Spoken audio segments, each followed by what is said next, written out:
48 heures après ce second tour des élections présidentielles, est-ce que vous ne regrettez pas d'avoir rejoint Éric Zemmour au vu des résultats de Marine Le Pen? On me pose la question à chaque fois. Non, je ne regrette absolument pas parce que la démarche d'Éric Zemmour, en plus des convictions, la démarche d'Éric Zemmour est la bonne. Pour gagner, il faut s'unir dans toutes les élections et qui plus est à ces élections législatives. On l'a vu à l'occasion de ces élections présidentielles. Marine Le Pen, au second tour, était seule. Aucun ralliement, aucun soutien. Elle a perdu, et disons-le, elle a perdu sévèrement quand même.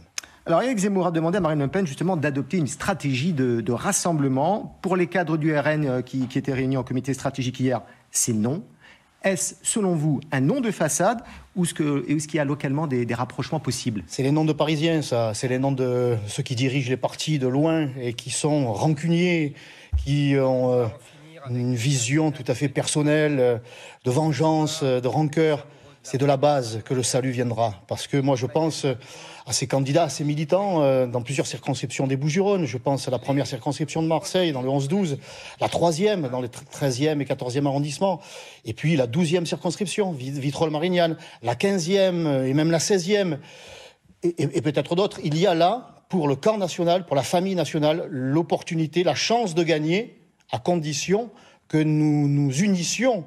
Et donc moi, je pense à ces candidats investis par le Rassemblement national et qui pourraient gagner, ou Reconquête, mais qui se heurtent à l'entêtement parisien. Donc moi, je les invite à contacter leur direction pour leur faire comprendre que la réalité du terrain offre une opportunité, pas aux partis, mais aux habitants de ce département. Et finalement, c'est dans l'intérêt national que la réalité locale doit s'imposer. Louis Alliot, le maire Rassemblement national de Perpignan, vous le mettez dans le même panier. Hier, sur France Inter, je le cite, il a dit Éric Zemmour doit dégonfler sa tête qui est énorme. Ça va quand même pas être facile, vos deux mouvements. Louis, il a un petit peu de colère après cette défaite. Et pourtant, Louis Alliot, c'est celui qui a appliqué la méthode Zemmour en 2020, à l'occasion des élections municipales à Perpignan. Il a pris sur sa liste des candidats ou des personnalités LR locales. Il est même allé jusqu'à effacer le nom de Rassemblement national, de Le Pen. Il a même effacé la flamme. Et puis il a gagné. Et quand on part seul, eh bien on perd, puisque vous voyez, à Perpignan, c'est Emmanuel Macron qui est arrivé en tête au soir du second tour.